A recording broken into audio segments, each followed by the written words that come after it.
Gentlemen, it is with great pleasure that I am back to deliver to you the Christmas Queen's speech. Hey! After taking a break last year and leaving you in the more than capable hands of our skipper Lee Allett. Yay! Well done, Lee. Thanks, lads. Well done, Lee. Thank you again, Lee, Welcome for back, entertaining everybody so well in my absence last year, and indeed also in my presence on the football pitch over the course.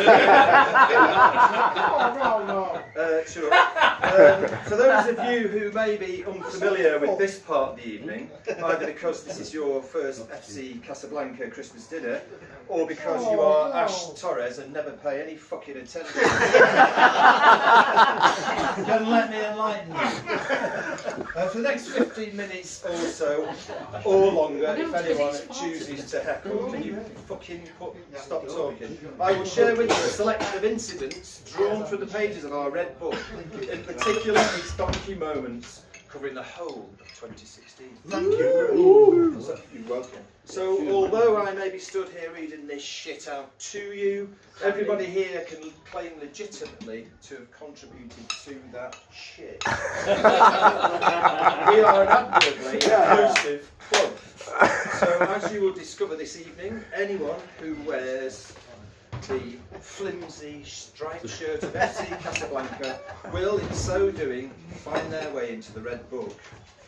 But before I do share with you this year's collection of heroic and cowardly failures, I would like to offer some words of welcome to one or two of you here tonight who may warrant special attention.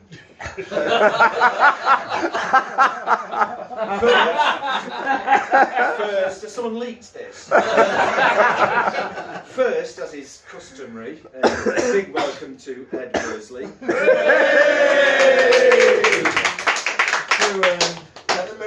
Who continues to defy medical science, and a hitman hired by his wife, by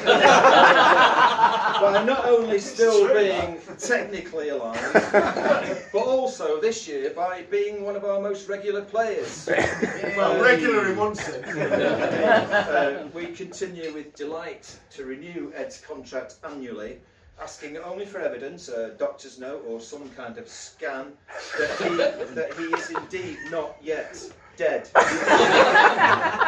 Should Ed fail to provide the evidence that he is not dead, then we will sell him on to De La Salle, who have been waiting patiently for him for a quarter of a decade.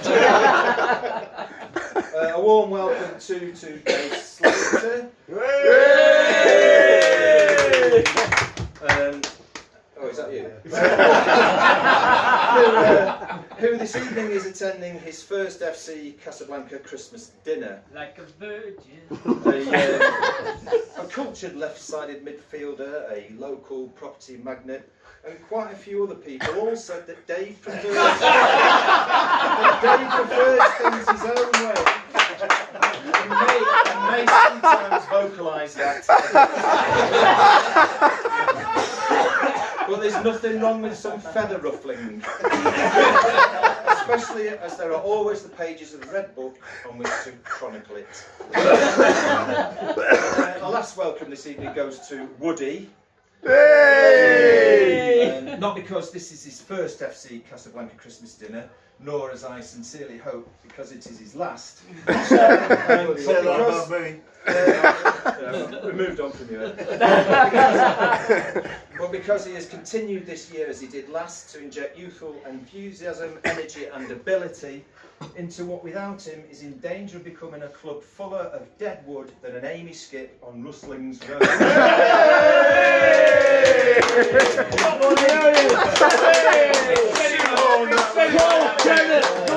Come on. Let's stop now. So let's take our first... ready? Let him know, yeah. So let's take our first peek at the Red Book's pages. Our first game of the year took place on the 31st of January in piss-wet conditions against Green Warrior Shreddy's Misfits 11. We lost a 7-goal thriller by the thick end of 3 goals. And as an early indicator of the year's quality threshold, I won man of the match. Our finishing was identified as a donkey moment, as was Nick saying, "I'm such a fucking prick," and everyone agreeing. Ed was listed for saying, "Bugger, I've forgotten to take my teeth out."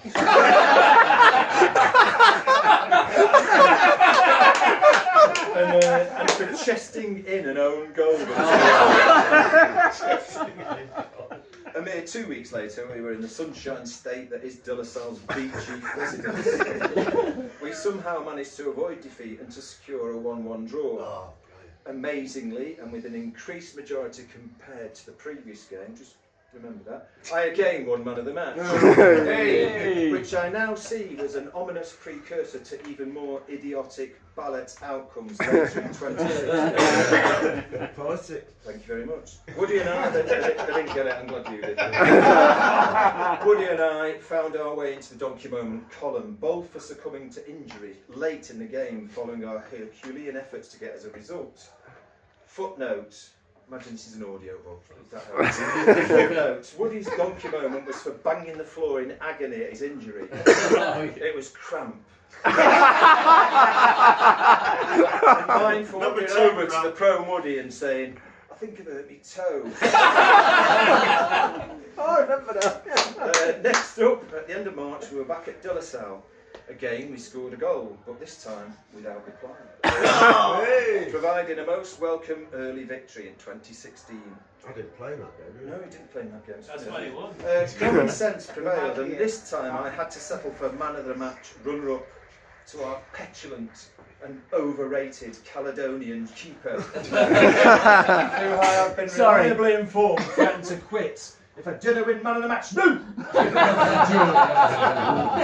Fucking part of the world anyway. You anyway. Yeah, This splendid victory also coincided, and I do mean coincided, there was no causality with Dave Slater's FC Casablanca debut. In the pub after the game, I explained patiently and clearly to Dave how the Red Book in general and the Donkey Moment column in particular works. Evidently anxious to find out how all that might actually work in practice, Dave quickly found himself donkey momented 4, voting for himself as man of the match. Claiming to have played for more teams than the rest of us put together. Failing to notice we had 11 players. Refusing to come back for corners. And getting all our names wrong.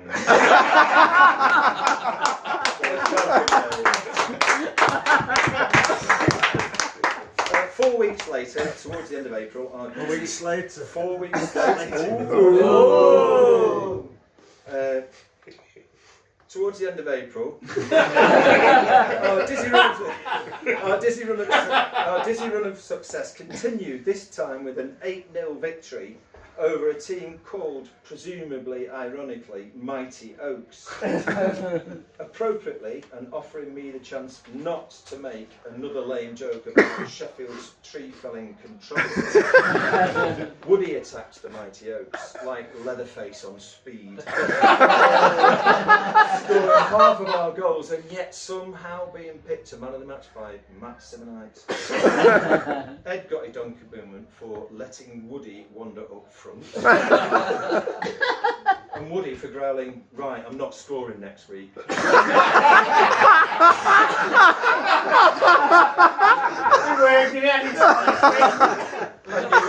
And he was true to his word, as he didn't play the following week, nor for quite a few weeks.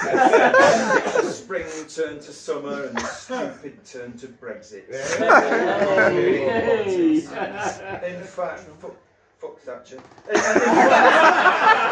The next game is recorded as taking place on a scorching hot 30th of August when we lost 10-2 to the HSBC over 35s team.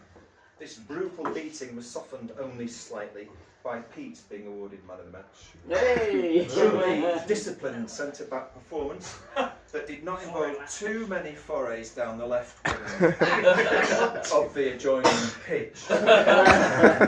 Perhaps in step with the sombre mood such a twatting can create, the donkey moments that day were handed out briskly and prosaically. Ashes throwing, teases throwing, Ed's chip out, all our goal kicks, Nick's corner. Although there was an addendum, Lee, looking back on this in October, I think we did all right. And I stand by that. Our best performance of the season. Our next, sadly undated game was another against Shreddy's Lot, which brought an unwelcome 4-1 defeat, with Woody adding to his improving goal tally. Slatan built a team around him, or rather the team formed a protective shield around him, but to no avail. Beef was donkey momented for calling Slats a glory twat. I'm not playing a short corner. And Slats also found himself tagged for responding to a teammate's query as to where he was playing with. I've played 1,000 games. I'll play where I fucking well.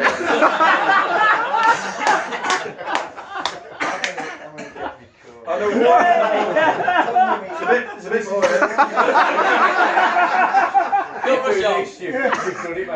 On a warm and sunny 9th of October, 2 days after my birthday, for those of you who know that, your present to me was a 5-2 defeat to De La Salle.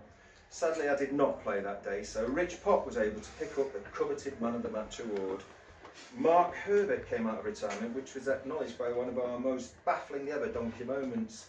Herbert strapping 2 rabid dogs to his son. He's autistic. It's autistic, so I remember that. I know, someone can tell me about that later on. Beef picked up a couple of donkey moments also for his fight with Asbo following a Sam challenge, and his boring Jack Douglas story.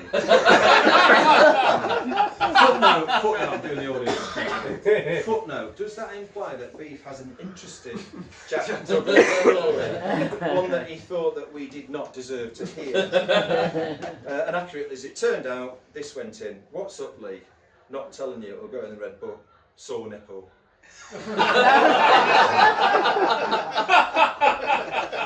That wasn't after the game though, that was during the game when I can only read what's in the book. A week later, our great team performance brought a 3-3 draw against Sheffield Collegiate.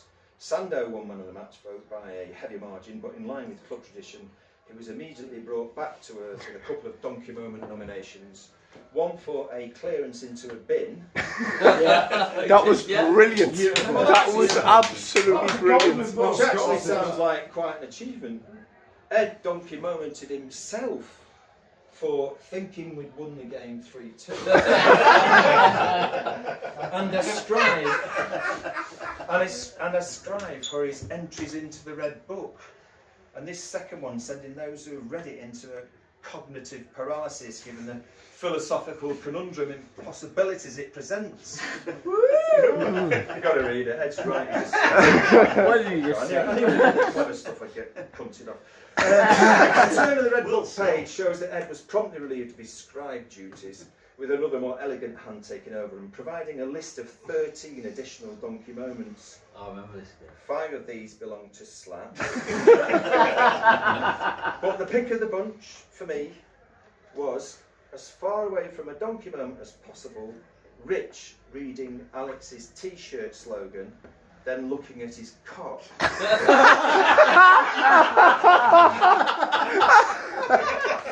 Footnote.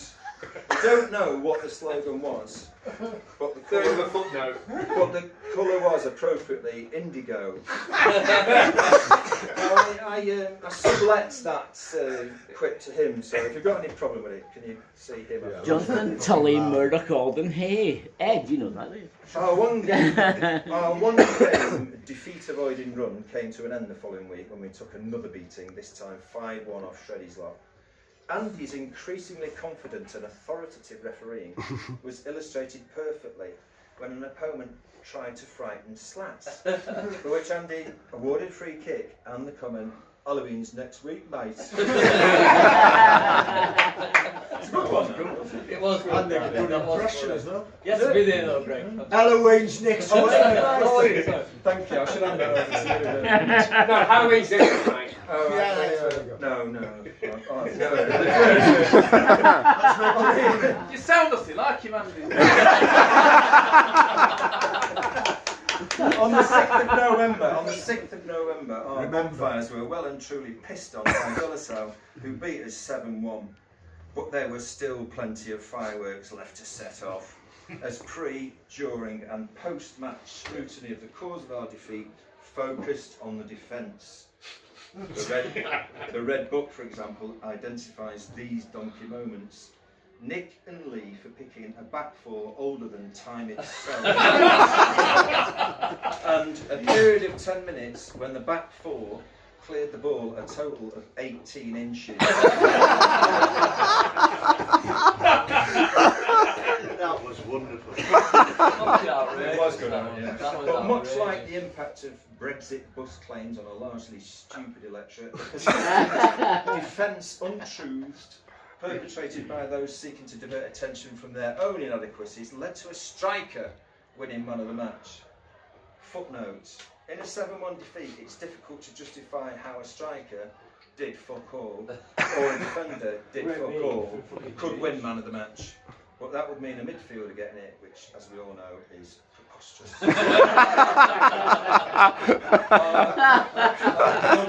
That's for you defenders out there. Our penultimate game of 2016 was a narrow 4-3 loss to Daniel Blake murderers DWP.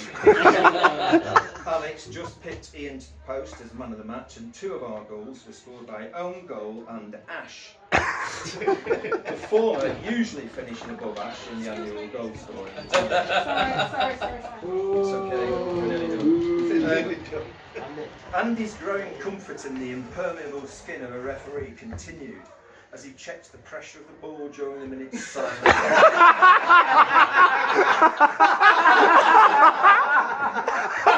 Blew for a foul throw and insisted a rolling ball free kick be retaken, although his composure was temporarily disrupted in a prolonged row with Slats about a free kick.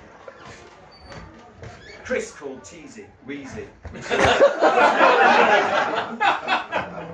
The last entry in the Red Book for this year is dated a mere 12 days ago and tells a brief but enlightening story of another loss, this time by 4-0. Pete picked up his second man of the match award in 2016, narrowly pipping 21.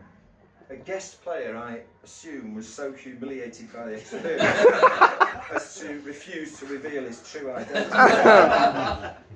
Donkey moments included Ash going AWOL, much like one of his crosses.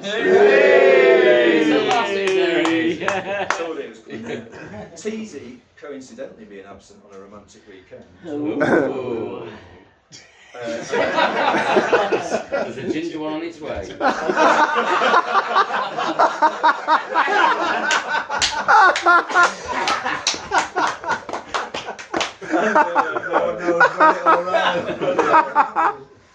And Slats' wife took a picture of his penalty as it soared towards the stratosphere. It's a frolicking ad infinitum with, yes, another of Ash's. So there we have it, another tirade of tawdry tales to help us all remember 12 months of misfortune, incompetence and disagreement. A litany of lameness that would break any other group of men, but which for us is our driving force, without which we could or would not be FC Casablanca. So can I invite you to join me in a toast to us all? To us all! To us all! Merry Christmas! Cheers, lads! Oh, bye, lads. I wish I was there! Where? Well, we're great. Go on, play, Greg.